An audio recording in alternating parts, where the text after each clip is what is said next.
good evening and welcome to Provision Samvad, the one-to-one show with Feroz Mithi Borwala, who is the General Secretary of the India-Palestine Solidarity Forum, and he's the expert on international affairs. So I'll be talking to him about the latest attacks on the question of Strait of Hormuz, that because they were not following the rules that are set by the Iranians, so there was attack, and this then it followed the attack by the Americans, and they have attacked at more than 12 places, and so again, sort of this war has erupted. Although MOU period is going on, member of understanding already, I think more than 10 days have passed.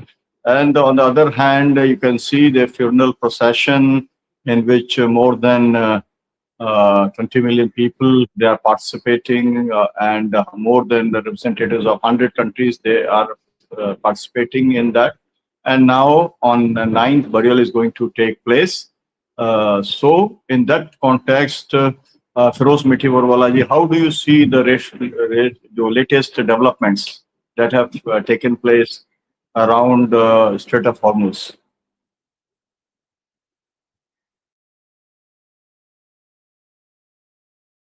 Thank Unmute, you. please. Thank you for this program. Yes. Yes. And latest news is, as you said, that the Iran-US bombings have started, and at the other side, the funeral of Ayatollah Ali Khamenei is still on. So why is it all happening right now?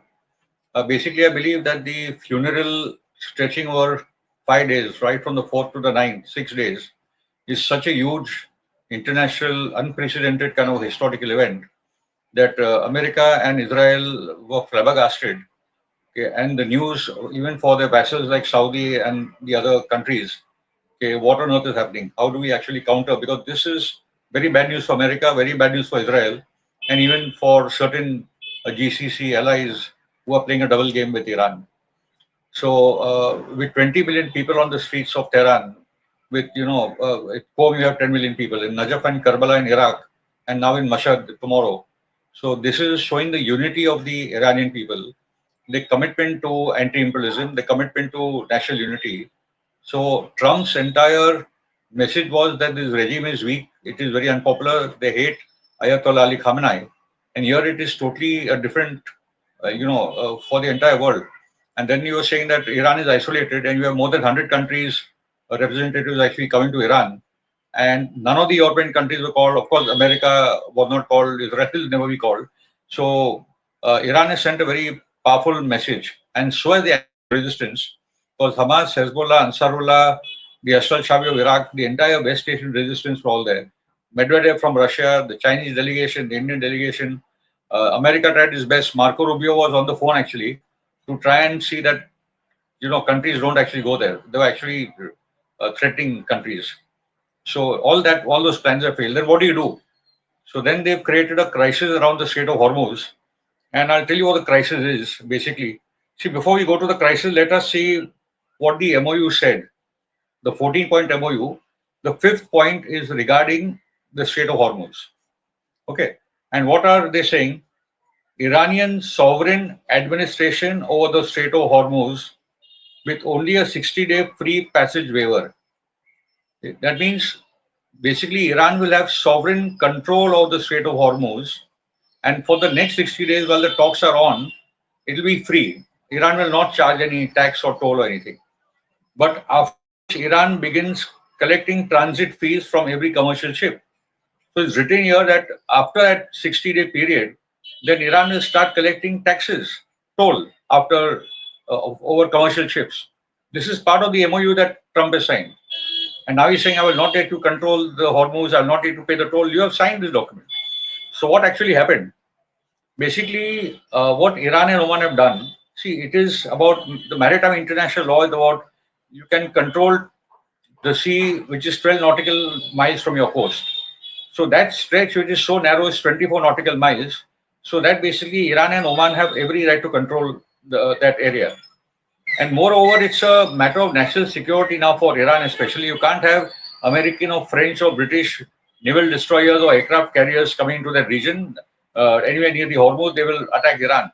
So there is no way Iran is now, earlier it was open, but now there is no way Iran is going to let any of these, European, NATO or American ships, warships especially, come. So Feroz bhai, what you are saying is that the ships which were passing from the Strait of Hormuz, they have violated the MOU.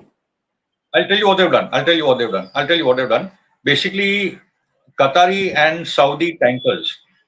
I think the Qatari tanker was carrying LNG and the Saudi tanker must have been carrying oil. They went to a part of the Strait of Hormuz where Iran has said don't come from there. There is an island called Larak. That Larak island is from where you are supposed to go and come, inward bound and outward bound, and everybody is following it.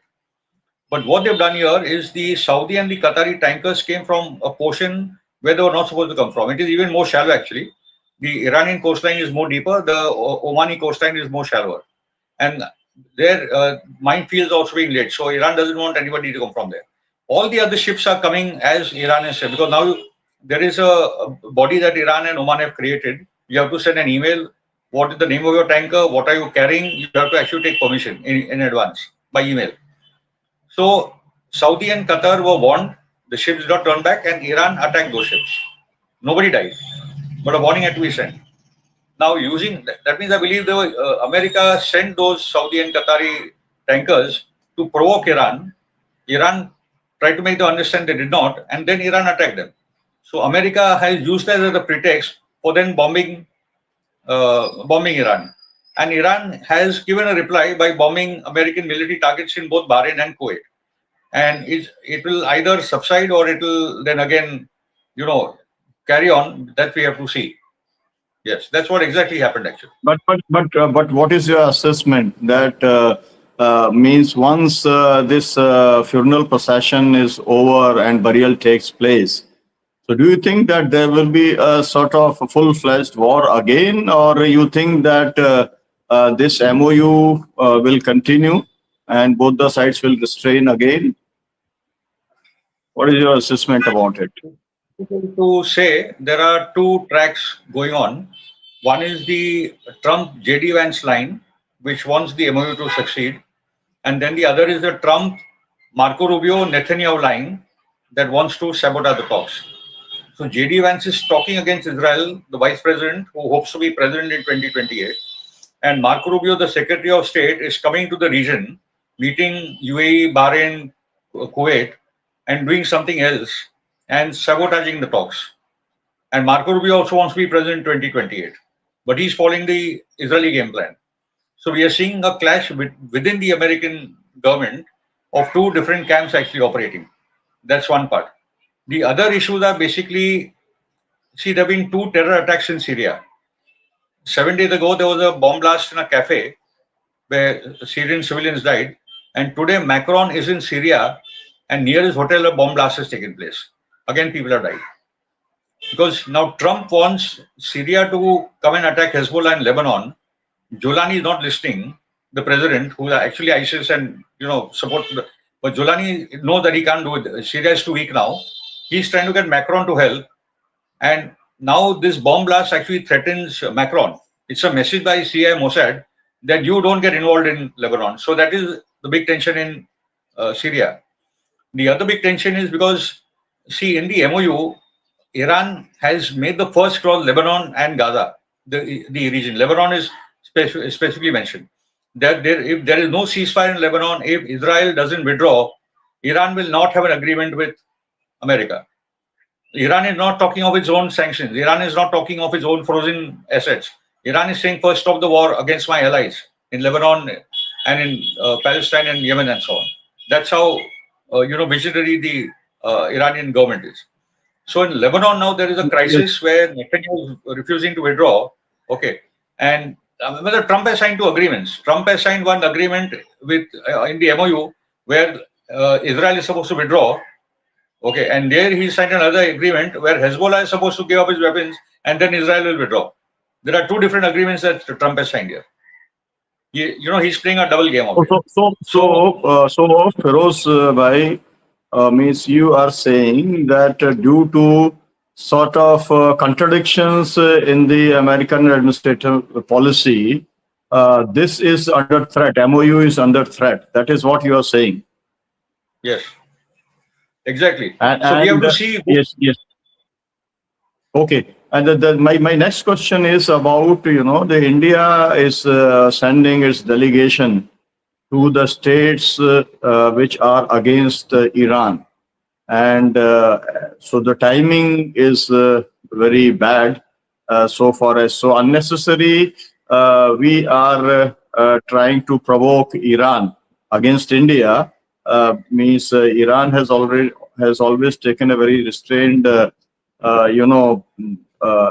means efforts about means they do not want to raise these conflicts. But the Indian government is really trying to sabotage this, whatever is taking place, means because you have seen that already the Israeli Benjamin Netanyahu has already said that Indians are with me. I do not depend only on America.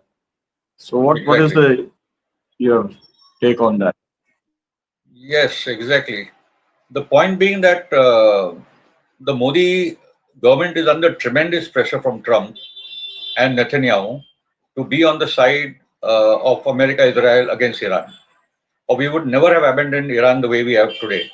When President Raisi had died, Modi had actually given him full national honors, and the Indian national flag was at half-mast. That is how close we were to Iran.